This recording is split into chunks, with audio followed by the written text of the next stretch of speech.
தினமும் சிரிக்க வைத்துக் கொண்டிருக்கும் கவுண்டமணி அவர்களின் வீட்டில் இன்று ஒரு சோக நிகழ்வு நடந்திருக்கிறது. அதுவும் அவருடைய மனைவி என்பது ஒரு மிகப்பெரிய ஒரு தெய்வம் போன்ற ஒரு உறவு. அது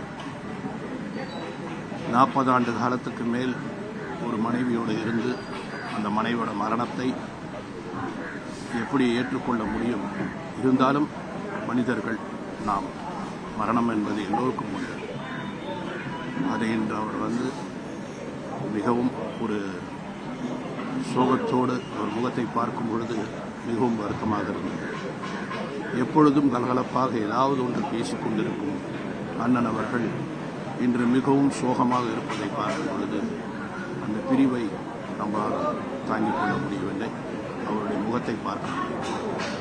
ஆனால் ஒரு கணவனாக அவர் ஒரு தாய் போல தன்னுடைய மனைவியை பார்த்துட்டார்.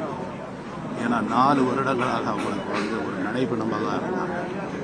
அவங்களை ஏற்கனவே ஒரு பெரிய மூளையில் ஒரு மிகப்பெரிய நோய் அவங்களுக்கு எல்லாரையுமே கூட இருக்கிறவங்க கூட யாருன்னு தெரியாத அளவுக்கு அவங்க 4 வருடமாக இருந்தாங்க.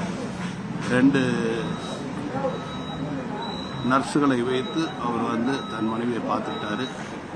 இதுதான் ஒவ்வொருவரும் நம்ம தெரிஞ்சுக்கிற விஷயம். மனைவி நம்மளை எப்படி பார்த்துக்கிறாங்களோ அதுபோல் கணவனும் மனைவி இப்படி ஒரு நிலையை நான் பார்த்து கொள்ள வேண்டும் என்பதற்கு நம்முடைய கவுண்டமணி சார் ஒரு மிகப்பெரிய உதாரணம். உண்மையில் அவரை எப்படி பாராட்டுவது, எப்படி எனக்கு என்ன சொல்வது என்றே தெரியவில்லை. அவருடைய குடும்பத்தாருக்கு என்னுடைய ஆழ்ந்த அனுதாபங்கள். கவுண்டமணி அவர்களின் மனைவியின் ஆன்மா சாந்தியிலே நான் இறைவனை